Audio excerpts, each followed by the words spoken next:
Hey guys, what's going on? Back again with another video. So I think I actually just solved the Russman name from Black Ops 2 Zombies map. Russman was in Berry, Die Rise, and Transit.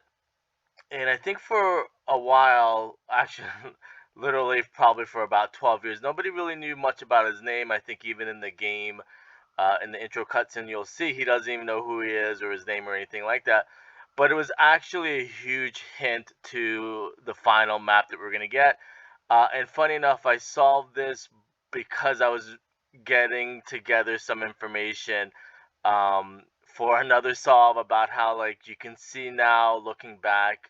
I know hindsight's 2020.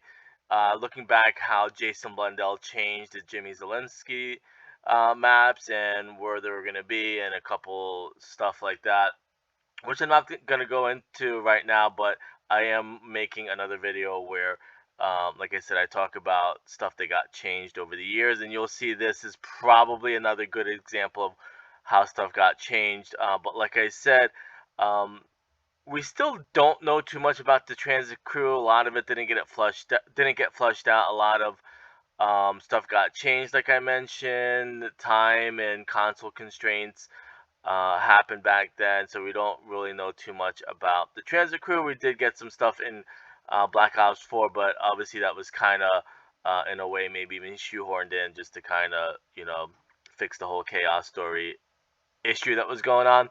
So I'm gonna mute my mic for a second and play the part of the cutscene where Russman doesn't know his name, but then I think I figured out why that scene was in the cutscene. It's going again. Your name is Russman. Russman. That my first or last name? We don't know. You're just Russman. Yeah, anyway, you're a former operative from Broken Arrow. You've been walking the Earth since the, incident. Yeah. So, as you guys just heard, Russman and Misty were talking about he doesn't know who he is, his name and stuff like that. But like I said, when I solved Jason Blundell's impossible Easter eggs for Black Ops 3, I mentioned that it opens the door, or it gives you almost like a key. It gives you an idea how the maps are made. So knowing what I know now in the year 2024 that I didn't know in 2012, again, is how Treyarch makes the games and stuff like that. So the way that Misty says Russman, she says it deliberately in a way like that name is important. So with all that being said, Russ Manning was a comic book creator. Same exact thing, like I said, that Jason Blundell did for Mob of the Dead. With Ferguson being Stan Lee, who was the comic book creator for Spider-Man, and Mob of the Dead Alcatraz is based on Spider-Man. You can see how some of the bodies are hung up like a spider would do. And I guess in a way, which is no secret now, Zetsubo Nishima is kind of like the Mob of the Dead remake, knowing what we know now. But Russ Manning was a comic book creator, and there's a lot of comic book references in Black Ops 2. I think even Martin's Watch. I think the date on it is the birth date of a comic book and a science fiction writer. So there's a lot of comic book references in Black Ops 2. So if you click on his name, it's going to go into detail. And this picture looks familiar. I was trying to figure out who that looked like or who that could be. It looked so familiar. I don't know. It kind of reminded me of Richtofen a little bit. So it could be another reference to Richtofen. Now, one thing too that I thought was cool is January 5th was his birthday, and it would have been cool if it was January 15th. I think that would just blow everything out of the water. I think that would have been like really, really, really cool. And then he died in 1981. But as you can see, his name is Russell George Manning. Made me think about Russell Adler, but I don't think Cold War is based on, any comics. Not that we know right now, but doing more research, maybe it is somehow based off of comics. But anyways, his name is Russell George Manning, and he goes by Russ Manning. So, and it talks about the comic books. Now, the one that sticks out like a sore thumb, obviously, is his most famous is Robot Fighter, and that would have gave us a huge clue, or Easter egg to the final Origins map. And as you guys don't know, and I know it's kind of almost taboo to talk about it, how there was a huge, I don't want to say fight, but a huge battle, I guess, in a way, and that's gonna sound corny, but how the zombie crew and the campaign crew were battling each other, who could make the better maps back then. You can kind of see now how, and that's what I was gonna make the video about, but that's still coming later. How Robot Fighter is about, I guess, giant robots, and how this guy was fighting robots. It made me also think about the robot bus driver, in Ted the bus driver in Transit. I don't think we get too many robot references in Black Ops 2, except for Origins, and maybe would have been a huge clue of what was coming. Um, Maybe the Origins would have looked differently. Maybe the robots wouldn't have been so huge. Um, but you'll see when I do the next video how everything gets changed, how it became Origins with giant robots. Maybe Origins is going to be robots like this. I know they did that in the Chinese version of zombies, how you end up finding zombie or robot zombies. So again, a lot of stuff could be assumed now, or you can kind of maybe figure stuff out a little bit better now, or solve a little better. And like I said, when I start solving Jason Blundell's impossible Easter eggs in Black Ops 3, I mentioned again, it's almost like a key, a cipher key. Now you can use that information that you just learned to kind of figure out, go back and figure out now other stuff that was not solved, or maybe get an idea of stuff that you can get a general idea now how or what the stuff means.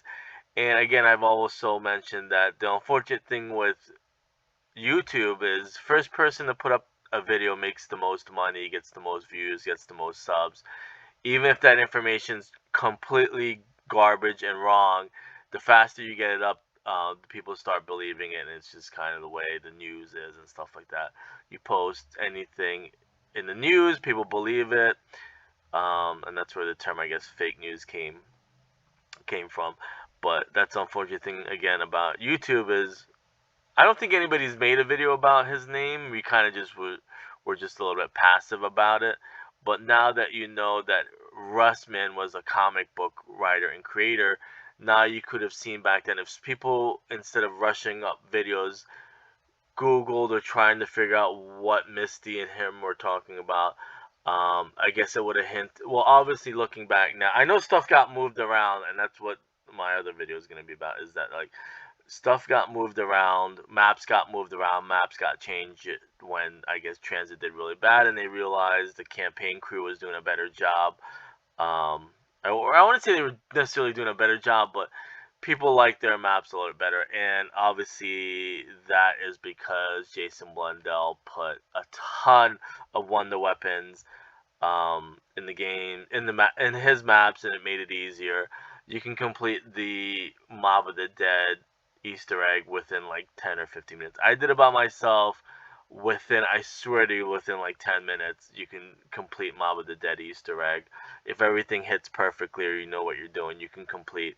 The Origins is a lot harder, obviously, but you can tell too, you have a bunch of wonder weapons, you have a bunch of staves, you have, if you look at Origins, funny enough, you have this 4 staffs, you have the drone, you have 2 ray guns, because you can get both ray gun 1 and 2.